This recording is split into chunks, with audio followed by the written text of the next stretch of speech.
El pueblo colombiano llega a elegir a un señor como Cepeda, que es abiertamente comunista. Y lo que hay es una estrategia electoral, no laboral, y no Ah, es social, y no es ni siquiera económica.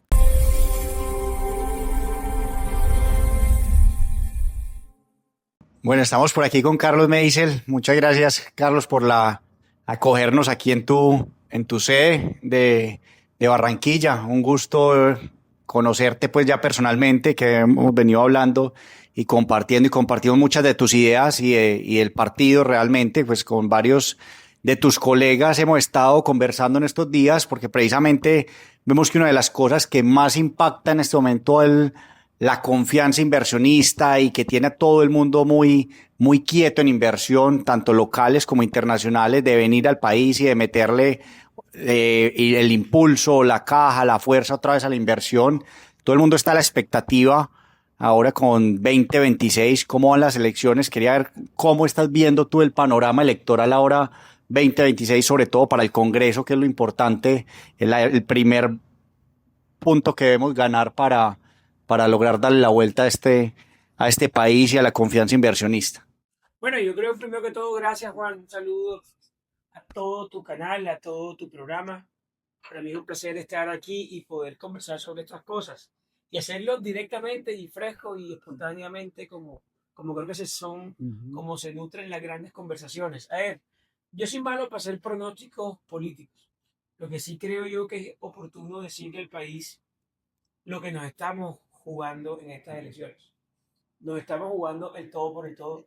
Nos estamos jugando la posibilidad de tener un país en libertad o un país donde se empiece a cortarle las piernas a la posibilidad de labrarse uno un propio camino independiente y labrarse uno un propio camino que no dependa de la mano política de nadie, incluyéndonos a nosotros, a ningún político, incluyéndome a mí, siempre. Ujú, sí. Uno sueña con ver a un ciudadano libre, un ciudadano que sea autónomo, que sea capaz de conseguir un empleo donde quiera, que sea capaz de estudiar lo que quiera, que sea capaz de comer lo que quiera, que sea capaz de ejercer la libertad como valor supremo de la sociedad contemporánea. Y eso es lo que nos estamos jugando en el 2026, en las presidenciales, pero también en el Congreso.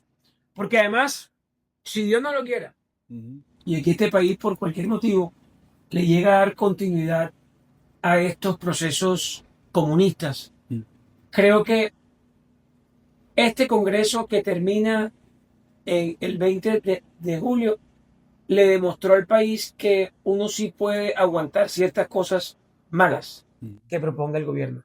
Entonces, si esto aquí, por cualquier motivo, Dios no lo quiera, el pueblo colombiano llega a elegir a un señor como Cepeda, que es abiertamente comunista, va a necesitar un Congreso muy sólido, que ojalá que no lleguemos a Uy, sí. a esos escenarios, pero creo que es una gran responsabilidad del país elegir un Congreso que garantice la libertad y que crea en las oportunidades y que abandone la idea de tener a unos ciudadanos enteramente iguales y enteramente iguales en la pobreza, La pobreza, igualando por la pobreza. que es lo triste, correcto. Así es. No, y realmente eso es una de las labores que les reconocemos a ustedes que estuvieron, se la han jugado estos 4 años por defender realmente la institucionalidad, por defender al Congreso, a la Corte, que han logrado frenar tantas cosas.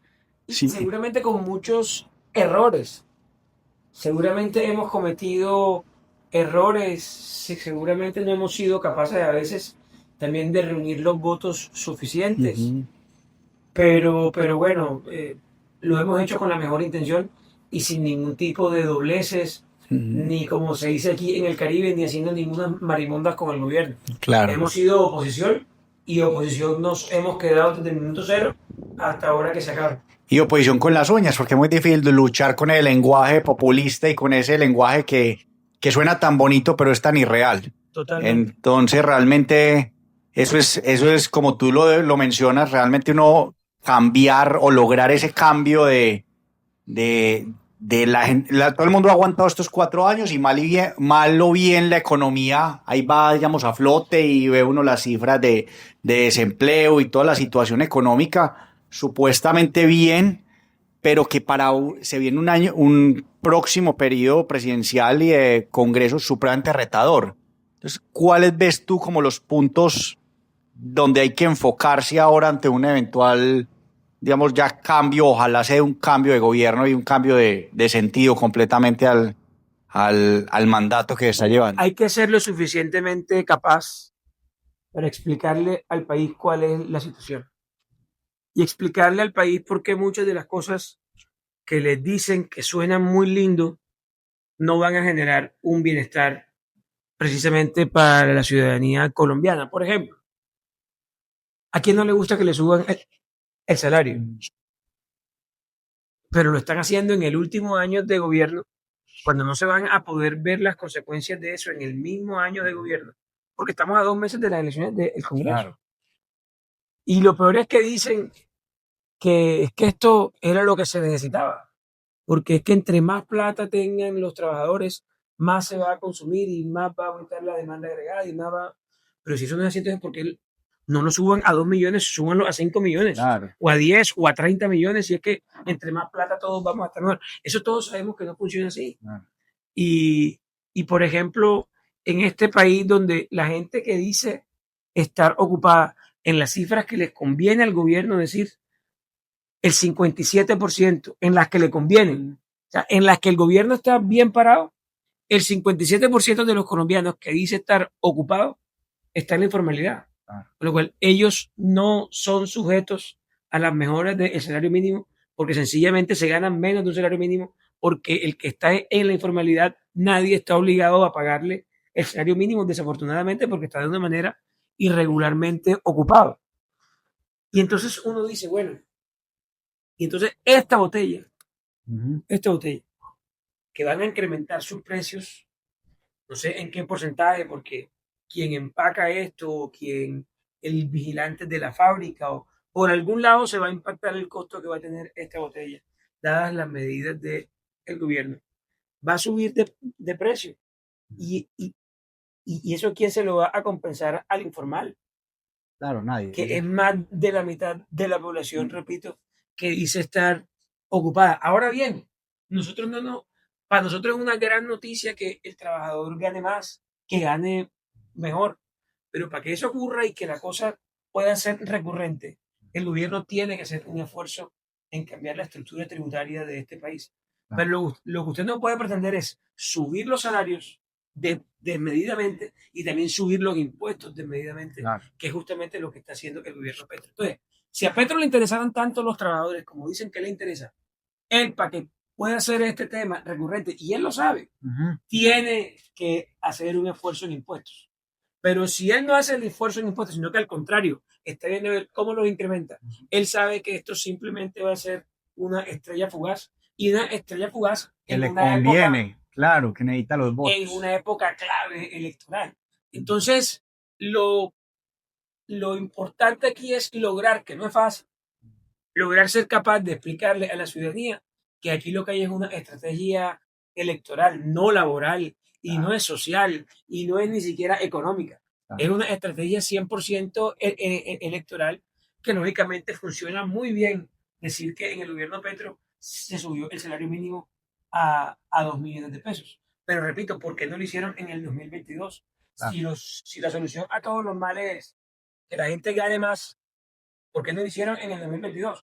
Porque pasa y resulta, y de sencilla razón, queridos colombianos y miembros del canal de Juan Pablo, es que si lo hubiesen hecho en el 2022, ya se estuvieran viendo las consecuencias. Claro, ya estuvieran pagando la... Entonces, estuviéramos nosotros ya frente a otro análisis y a otro discurso.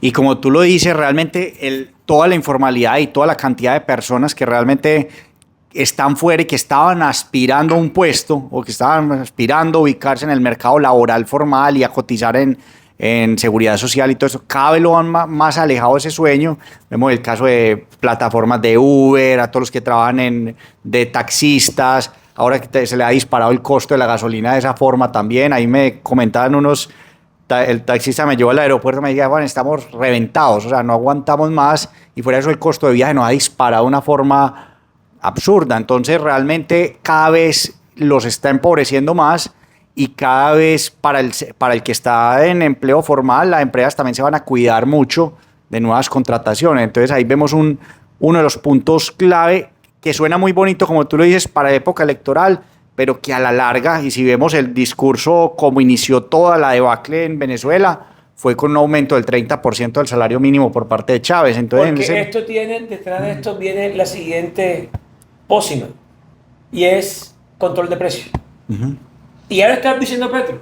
Petro ya en el tema de las administraciones de los edificios o de las copropiedades empezó a decir, no se dejen cobrar de las empresas de vigilancia y yo voy a regular. Ya eso es control de precios. Claro. Eso no es otra cosa que control de precios. Ahora, tú decías algo que es totalmente cierto y es, uno en estos 4 años ha visto el país que ha sobrevivido y que está relativamente, uno va a un restaurante y hay gente en las mesas.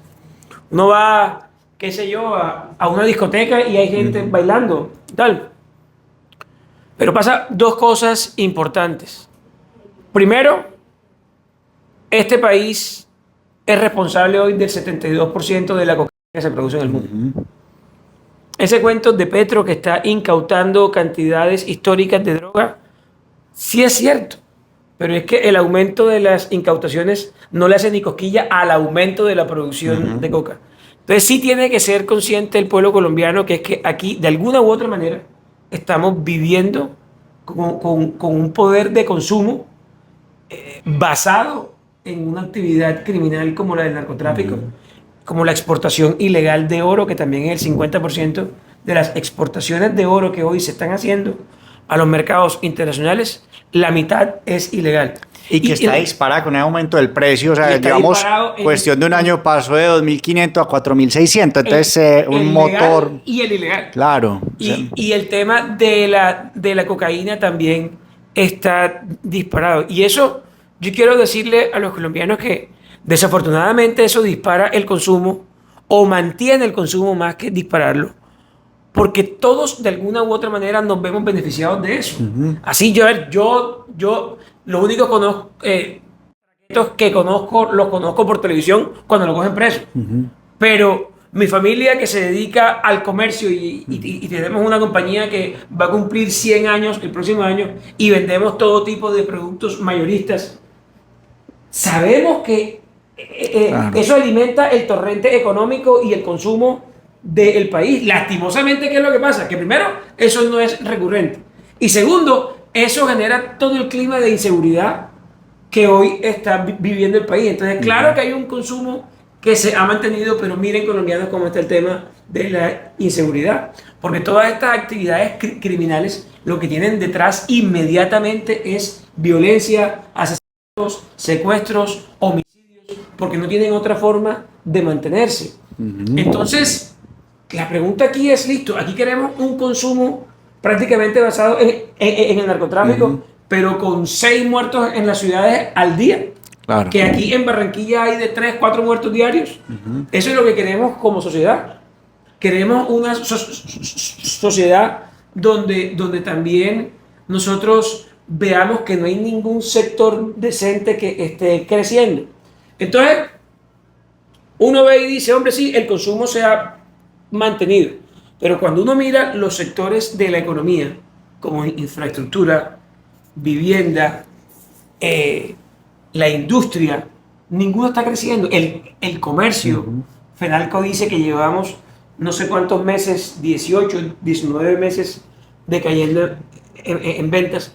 Entonces usted dice, bueno, ¿cuál es el sector legal que está creciendo en este país? Ninguno. Entonces, ¿por qué se mantiene el consumo? Porque hay una inyección de un capital extraño, criminal y además manchado de sangre, que es lo que tiene medio la economía subsistiendo en nuestras ciudades y sobre todo en las principales ciudades.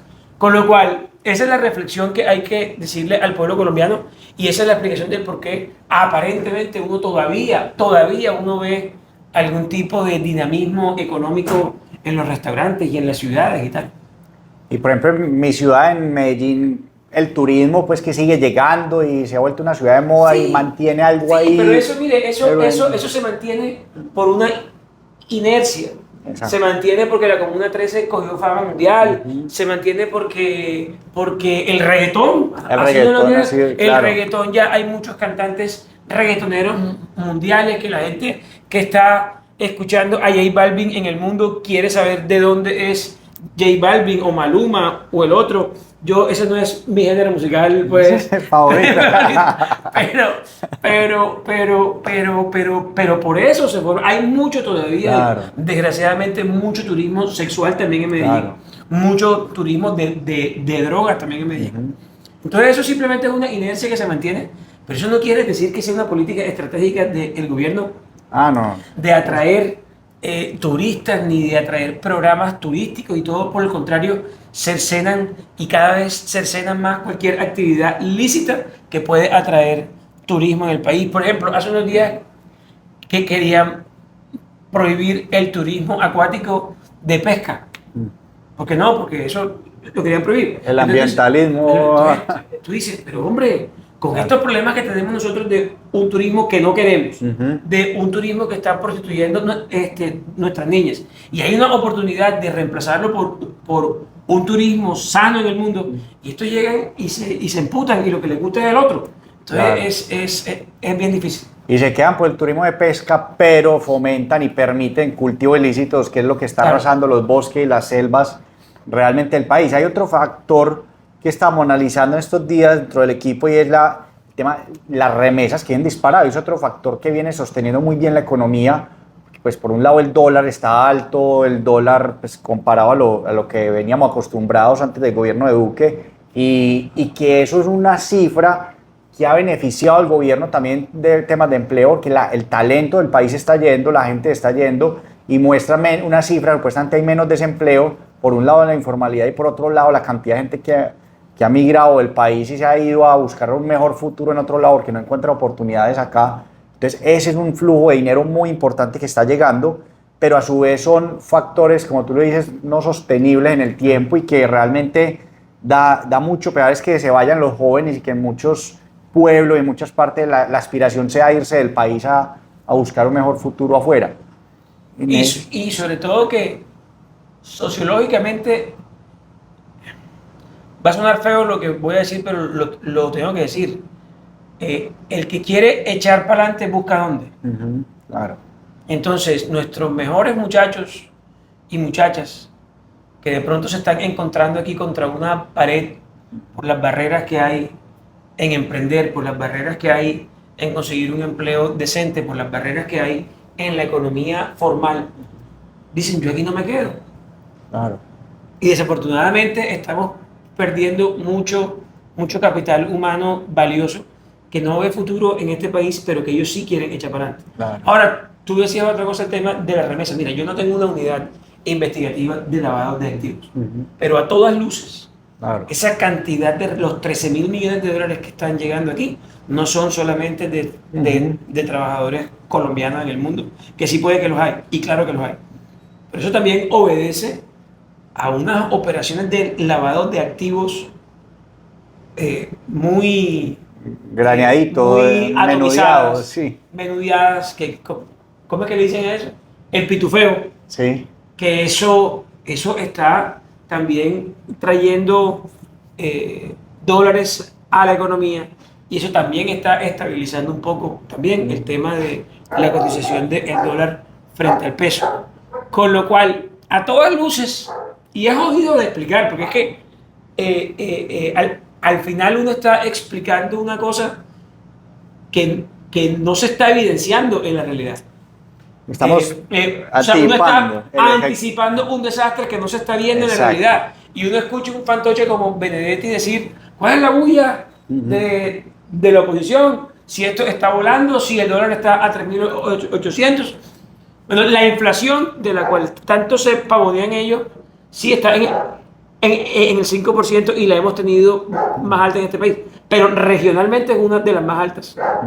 Y eso también hay que decírselo a la ciudadanía. Está alrededor del 5 algo por ciento pero eso regionalmente está muy por encima de la media de Ecuador, de Perú. Claro. Entonces... Y muy por encima del rango meta del Banco de la República, que es el 3%. Entonces Total. realmente está muy desfasado y lo está dejando sin margen de acción. Total. Entonces aquí creen que es poquito porque la hemos tenido en el 11, en el 12, en el 10, pero eso no quiere decir que esté funcionando bien el tema inflacionario. Y con la subida de salario mínimo va a impactar. Ese va a ser uno de los primeros indicadores que se va a subir el índice de precios del consumidor. Es uno de los puntos críticos ahora y que el impacto realmente lo va a ver el próximo gobierno. Ahora son todos los réditos y todos los beneficios políticos. Hay un punto en el que precisamente muchos de los medios nos han estado consultando en estas últimas semanas y es precisamente con lo que tú mencionas, que se ufanan de decir la tasa de cambio está súper favorable, el dólar viene bajando, vea la confianza inversionista, pero realmente ha tenido un fenómeno que se aleja de lo que está pasando en México, que está pasando en Brasil, y es ese sobreendeudamiento del gobierno. Entonces suena muy bonito, una riqueza de corto plazo, es como una familia que no tiene los recursos, que está muy apretada económicamente y está dedicada a gastarse todo el cupo de la tarjeta de crédito para desayunar, para almorzar. Y que ni siquiera está pagando una tarjeta de crédito con otra tarjeta de crédito. Es que para que la paguen los nietos. Aquí estamos pagando créditos con más créditos. O sea, como se dice, tapando un hueco con otro hueco. Y eso también estabiliza un poco en el presente la economía, pero genera unos problemas terribles. Además, porque colombianos, miren, cuando se empeora la calidad de la deuda y cuando los indicadores del país no favorecen la deuda y cuando hay un sobreendeudamiento, sencillamente empiezan a prestarnos más caro, a prestarnos en peores condiciones para Colombia. Y entonces eso hace que año tras año, en los próximos años, la parte que se va al servicio de la deuda más intereses del presupuesto nacional, que al final es finito, eso no es infinito, va a ser más grande. Y entonces, por un lado, el presupuesto nacional tiene tres componentes grandes y son deuda y los intereses. Por otro lado está la inversión y por el otro lado están los gastos de funcionamiento. Esos son los tres grandes elementos que tiene, digamos, por poner un nombre, la torta del presupuesto general de la nación.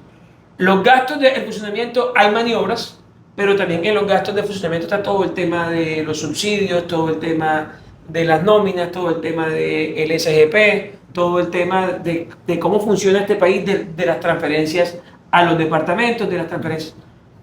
Si crece la deuda y los intereses, sencillamente se van a recortar tanto la inversión, que es lo que uno sueña que crezca, y es justamente lo que cada vez crece menos, que ya estamos en el 17%. El 16% del presupuesto general de la nación es lo único que se puede destinar a inversión. Que suena mucho, a veces dicen, este año van 80 billones de pesos para la inversión del país. Sí, 80 billones de 500 billones. Es que se van 420. No se ven, o sea, no hay infraestructura realmente productiva, es burocracia. Pero además tampoco en recursos, porque cuando tú escuchas 80 billones de pesos en inversión de un presupuesto de 520, coño, se están perdiendo 400, de 580, se están perdiendo 420 billones de pesos en funcionamiento y en deuda.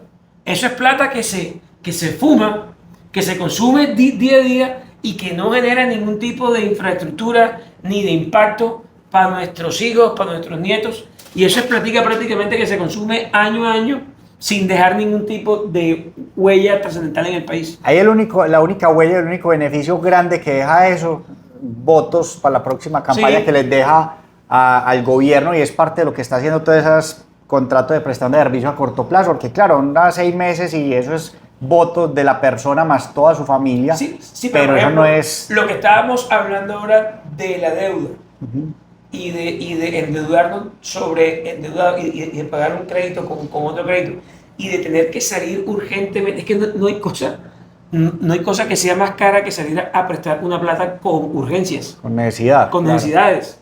Entonces, cuando usted hace estos créditos, como los últimos escándalos que hemos visto, que además sin ningún tipo de proceso de adjudicación de libre competencia, están cogiendo unos préstamos a dedo a unos intereses totalmente inconvenientes para el país. Pero cuando usted analiza eso para el año siguiente, al único que le va a convenir eso es al prestamista. Claro. A nadie le va a Claro. convenir eso. Porque te prestó más caro, porque hay que sacrificar más recursos del país, de los impuestos de los ciudadanos, a pagar una deuda cara. Porque si quise endeudar a Petro con su patrimonio, Con su bolsillo. vaya y venga. Ujú. Pero están hipotecando es las nuevas generaciones de todos nosotros, y es lo realmente triste, y es lo que pues realmente nosotros anticipamos que a los nuevos gobiernos les va a venir una situación bien compleja que ojalá entre todos podamos sortear.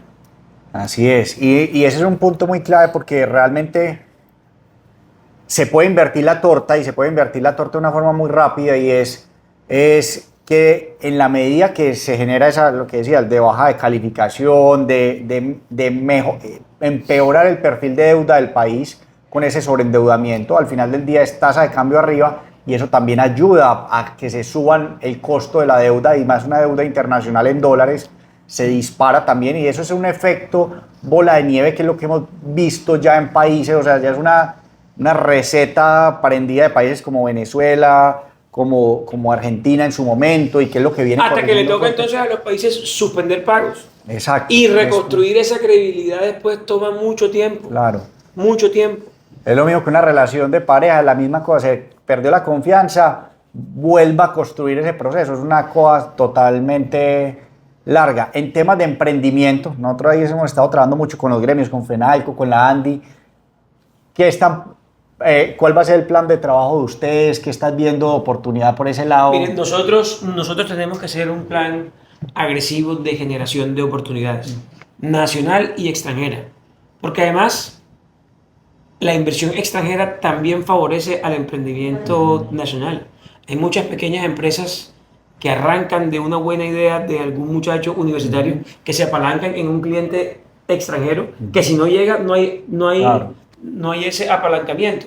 Entonces yo creo que es vital tener una política agresiva de generación de iniciativas nacionales y extranjeras. Y eso se consigue de dos maneras. Primero que todo, haciendo esfuerzos tributarios. No hay otro. Totalmente. Y segundo que todo, dando unas estabilidades materiales y jurídicas para que la ciudadanía tenga la posibilidad y la tranquilidad de invertir. Te pongo un ejemplo y cuál es el problema que tenemos nosotros en gran parte con la energía del país que antes no teníamos. Porque aquí llega un proyecto de generación, por ejemplo. Pongámosle el nombre que sea. Celsia. Otra Celsia en el mundo. Pero cuando llegó Celsia, llegó a un proyecto billonario donde el retorno de esos capitales no lo sacas tú en una semana, pero veían en el país una seguridad. Entonces decía, venga, vamos a hacer las obras que se necesitan, vamos a traer los equipos que se necesitan, vamos a contratar el personal que se necesita, a construir las plantas que se necesitan, las oficinas administrativas que se necesitan, porque Colombia me va a permitir poder desarrollar mi proyecto 20 años, que en el año 21 es cuando yo, por decir una vaina, o sea, yo no estoy diciendo que esto sea exactamente como lo estoy contando, pero estoy simplemente haciendo como una figuración de cómo funcionan estas cosas en la realidad. Entonces, en el año 21 yo voy a empezar a obtener rendimientos sobre mi inversión billonaria tal. ¿Y en qué se beneficia el país? En la generación de energía, en que aumenta. ¿En qué se garantizan los emprendimientos? ¿Qué sé yo? Por decir una cosa, el que le hace los uniformes a los operarios de Celsia.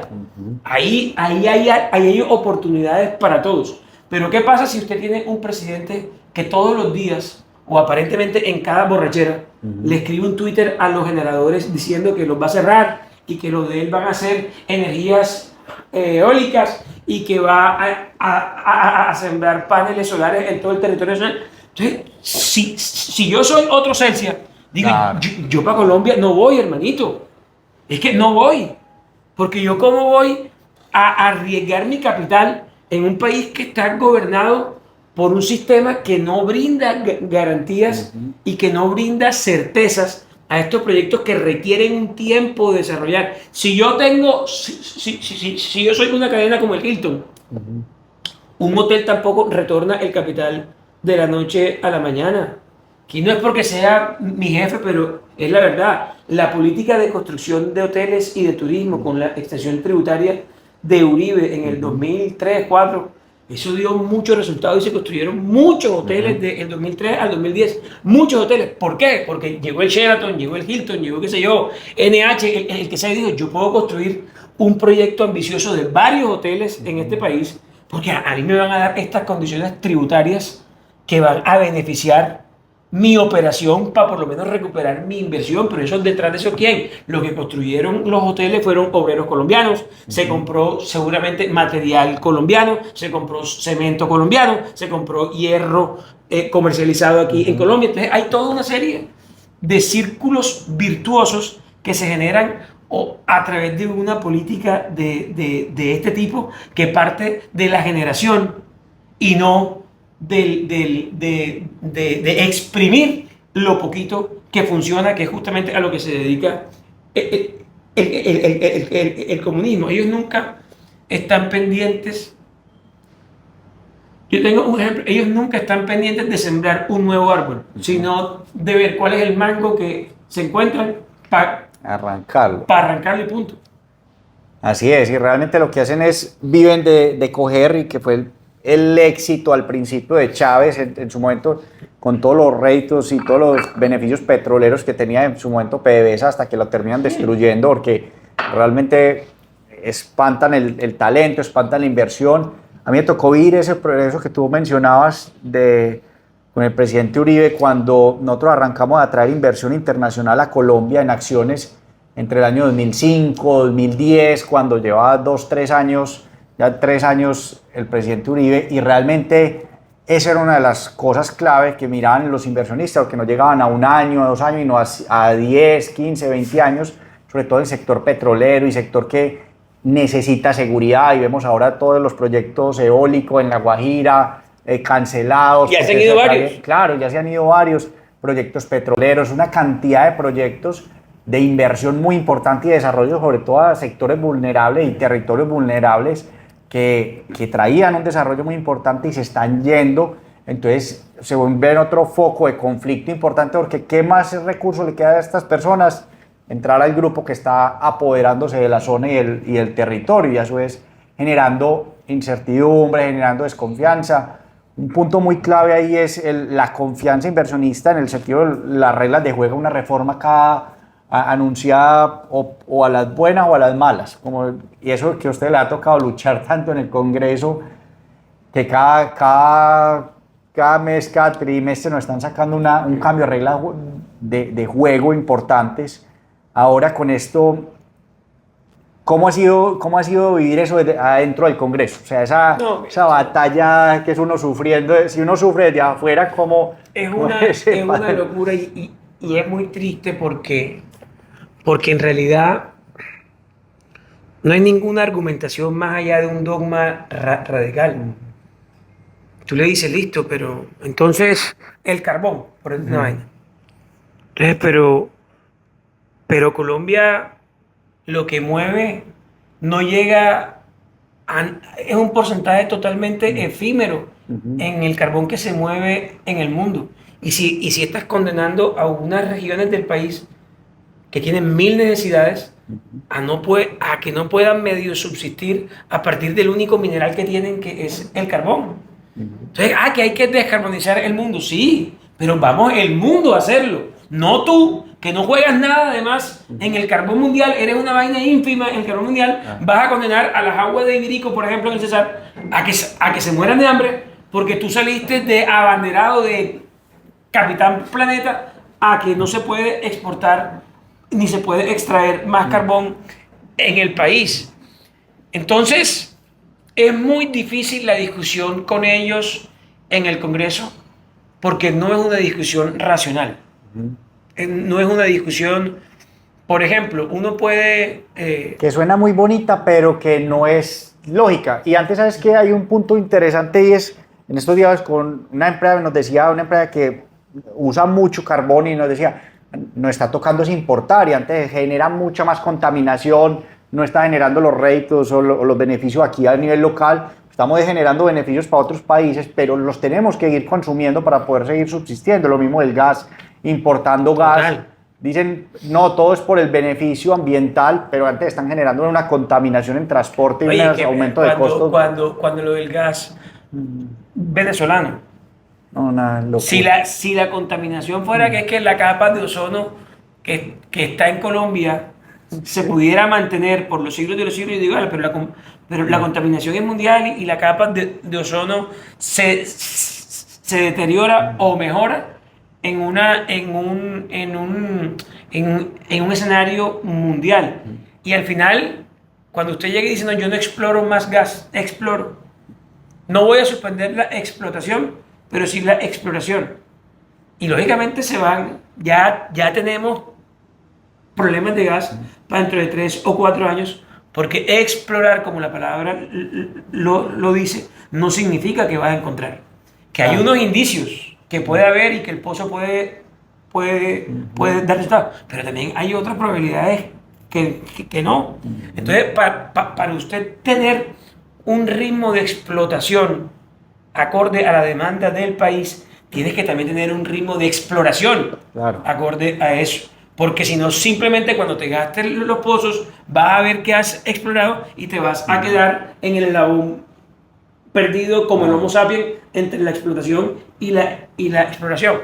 Entonces, todas estas cosas se convierten en una discusión con ellos muy difícil, porque le sacan el cuerpo a la razón, a los argumentos tranquilos, a los argumentos reposados. Otro ejemplo, Ecopetrol. Se han tirado a la empresa más importante de este país. Una empresa que cuando Petro llegó le entregaba al presupuesto nacional, es decir, al presidente, 25 billones de pesos. Y le decía, presidente, a Petro y a Duque y a Santos y a Uribe y a todos los presidentes, obviamente dependiendo las pérdidas y ganancias de esos años, pero llegaba y le decía a los presidentes, aquí tiene. Esos son casi 3 reformas tributarias, año a año. Evitaba endeudamiento, evitaba todo. Que le vamos a cambiar la política a Ecopetrol, que ahora Ecopetrol va a hacer no sé qué otra cosa, que va a dedicarse a no sé qué. Y se están tirando a la mayor empresa de este país. Y uno no encuentra razones lógicas, le echan la culpa al precio del barril. Y es mentira. El precio del barril en el año 2018 estaba por debajo, o 19 estaba por debajo que este año, y la empresa daba 3 veces más utilidades y lo mismo que el dólar. Este año. O sea, ahora está y la caída del dólar también es falso. Hay años donde tanto el barril como el dólar han estado por debajo de estas circunstancias y los dividendos de Ecopetrol eran 3 veces más grandes que hoy. Entonces, tú les muestras eso y dices, miren, aquí estaba este precio del barril, aquí estaba esta cotización de dólar y aquí estaban estos dividendos y te dicen que no. Entonces tú cuando pasas esa vaina dices, no, aquí. Esto aquí es muy difícil, entonces ya uno recurre a los medios de comunicación, recurre a explicarles directamente a la ciudadanía, porque hay con un sector radical es muy difícil los argumentos que parten de la razón y del sentido común, y ya le toca a uno es directamente con los medios de comunicación explicar estas situaciones. Ahí para ser respetuoso con tu agenda nos va a tocar cuadrar otro café, Carlos, porque ya se nos fue el tiempo, y realmente agradecerte por este espacio y habernos recibido aquí en tu casa, en tu sede en Barranquilla. Entonces, y un mensaje muy importante para todos los colombianos. O sea, en esta elección nos estamos jugando muchas cosas. Tenemos que abrir los ojos ante ese discurso populista que nos muestra el gobierno en la época electoral y todos esos cambios que pintan muy bonitos, pero todo debemos ver de dónde va a salir, de dónde se va a sostener, de dónde va a financiarse, y la estabilidad y la sostenibilidad de todas esas medidas que al final del día, como lo iniciabas ahora contando, van a terminar empobreciendo y repercutiendo en la gran mayoría de los colombianos que viven de un empleo informal y que no tienen esa posibilidad de aumento del 23% y que no es sostenible tampoco porque pues, al final del día la inflación termina superando por mucho esa cifra. Juanpa, gracias y bienvenido a esta que es tu casa y bienvenido a Barranquilla. Pero quiero decirles algo muy importante antes de irme. Y es que, colombianos, si usted está entendiendo esto, si usted es consciente de esto, compadrito, aquí no puede haber ni mundial, no puede haber ni Semana Santa, no puede haber ni paseo familiar, no puede haber vacaciones en este semestre porque lo necesitamos a usted siendo un jefe de debate de estas preocupaciones. Si usted es consciente de las mentiras que está vendiendo el gobierno, de lo irrealizable que son en un mediano y largo plazo, vamos al Mundial del 2030, Dios mediante. Aplacemos todas estas vacaciones y aplacemos todo esto, porque aquí créanme que nos estamos jugando la vida como nación y sobre todo como nación libre. Más adelante podremos pasear, más adelante podremos tener vacaciones, pero este no es el momento. Muchas gracias, Carlos. Pampa, gracias a ti y Queda bienvenido. pendiente el próximo café. Gracias.